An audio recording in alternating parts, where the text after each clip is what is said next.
So hello students, देखते हैं हम लोग ये वाला सवाल 2024 का जेई एडवांस का पेपर 2 का जो है ये क्वेश्चन है, फ्लूइड का क्वेश्चन है। तो क्वेश्चन जो है डिफिकल्ट नहीं है, मॉडरेट क्वेश्चन है। जो क्वेश्चन दिया गया उसको हम लोग पढ़ेंगे, समझने की कोशिश करेंगे इन डेप्थ कॉन्सेप्चुअली कि किस तरह से इस तरह के सवाल को करें। तो मेरी बात बहुत ध्यान से सुनिए, पेशेंस के साथ सुनिए। देखिए, जेई एडवांस के क्वेश्चन थोड़ा पेशेंस के साथ आप करोगे तभी आपको क्लियरिटी आएगी और उसके बाद ही आपको वो चीजें समझ में आएंगी और आप नए तरह के क्वेश्चन समझ पाएंगे। दिमाग जो है पूरा खुलना शुरू हो जाता है, लेकिन आपको सुनना पड़ेगा, ठीक है ना। ये रील की तरह नहीं कि आप बस थोड़ा देखा और फिर उसको आगे चले गए। इस तरह से जो है आपको क्वालिटी नहीं आएगी, आपके अंदर इन डेप्थ नॉलेज नहीं हो पाएगी। तो बहुत ध्यान से सुनिए इसको और उसके बाद इसको देखिए कैसे करेंगे।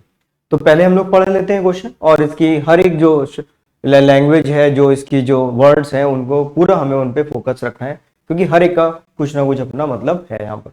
तो spherical show bubble inside an air chamber at P naught 10 की power 5 Pascal has a certain radius so that the excess pressure inside the bubble, तो डेल्टा P जो है excess pressure दिया है which is 144 Pascal। तो 144 Pascal और ये 10 की power 5 Pascal, तो 144 तो बहुत छोटी वैल्यू है एक्चुअली में। Now the chamber pressure is reduced to 8 P naught by 27 so that the bubble radius and its excess pressure changes in this process. All the temperature remains unchanged. Temperature देखिए इसमें change नहीं हो रहा है किसी भी तरह से, तो इसका मतलब है कि P1 V1 equal to P2 V2 लगा देंगे, ठीक है। Assume air to be an ideal gas and the excess pressure delta P in both the cases is much smaller. अब देखिए ये जो लाइन लिखी है बहुत इंपॉर्टेंट है, excess pressure delta P in both the cases to be much smaller, बहुत छोटा है। डेल्टा P जो है वो बहुत छोटा है, और वही हम आपको देखिए यहाँ पर पॉइंट भी कर रहे थे कि यहाँ पर जो आप देख रहे हैं कि एक्सेस प्रेशर जो है वो कैसा है, बहुत छोटा है। देखिए 1 डेल्टा P की वैल्यू 144 दी है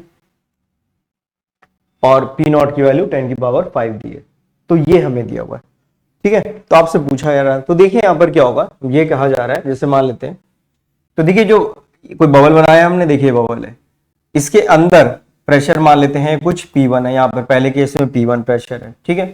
बाहर प्रेशर कितना है, बाहर प्रेशर है P नॉट। तो बताइए P1 की वैल्यू कितनी होगी, P1 की वैल्यू हो जाएगी P नॉट प्लस जो अंदर का एक्सेस प्रेशर है which is equal to delta P। ये तो लिखेंगे हम लोग, डेल्टा P की वैल्यू 144 गिवन है और P नॉट की वैल्यू 10 की पावर 5 गिवन है। दूसरे केस में वो क्या कह रहे हैं, सेकंड केस में वो क्या कह रहे हैं, सेकंड केस में वो ये कह रहे हैं कि यहां पर अब P2 लिख लेते हैं, ठीक है। और बाहर कितना हो गया, 8 P naught by 27, 8 P naught by 27 ये बाहर का, अंदर P2 हो गया।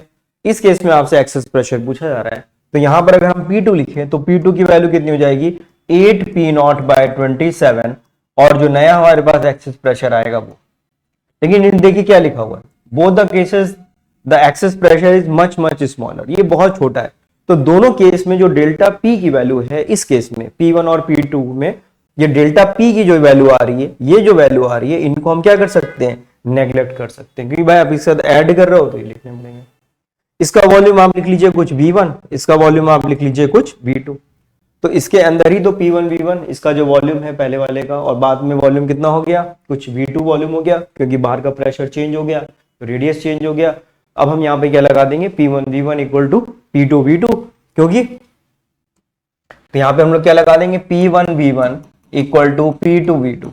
तो P1 की वैल्यू कितनी थी यहाँ पर, P not plus delta P जो कि 144 गिवन था, वॉल्यूम कितना हो जाएगा 4/3 पाई R1 क्यूब, ये हमने लिख दिया, इक्वल टू P नॉट।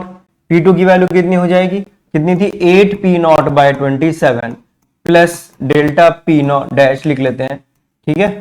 और ये वैल्यू हम लोग लिख लेते हैं, इसका रेडियस कितना हो गया 4/3 पाई R2 का क्यूब, ठीक है। इस तरह से लिख सकते हैं। देखिए वही वैल्यूज हम लोग ने यहाँ पर लिखी है, जो यहाँ पर लिखी थी सेम वो लिख दी, ठीक है ना। इसके अंदर प्रेशर कितना है P1 और ये V1, तो इसके अंदर का प्रेशर हमें देखना होता है, ना कि बाहर का।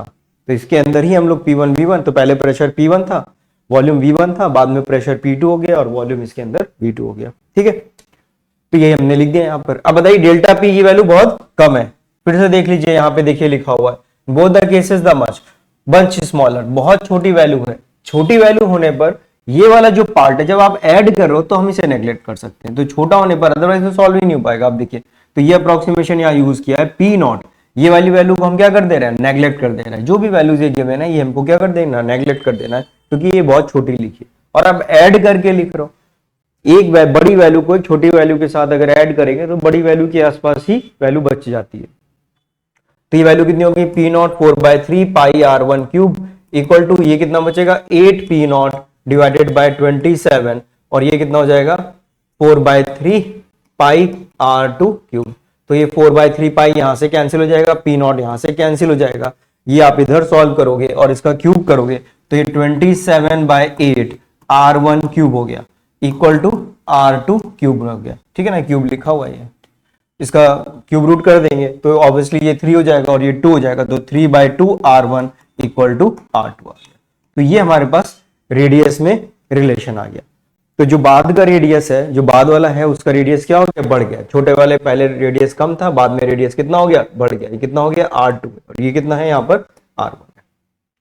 ठीक है, अब ये बताइए क्योंकि बाकी सारी एयर वगैरह वो तो सब अंदर सेम ही है, तो जो एक्सेस प्रेशर हमारे पास होता है, जो एक्सेस प्रेशर है, जो एक्सेस प्रेशर है और कौन सा हमारे पास गिवन है, delta P is equal to कितना होता है 4T/R। ये फॉर्मूला होता है एक्सेस प्रेशर का, और हमें इसमें दिया क्या है, सोप बबल दिया। तो देखिए सोप बबल के केस में ये 4T/R हो जाता है।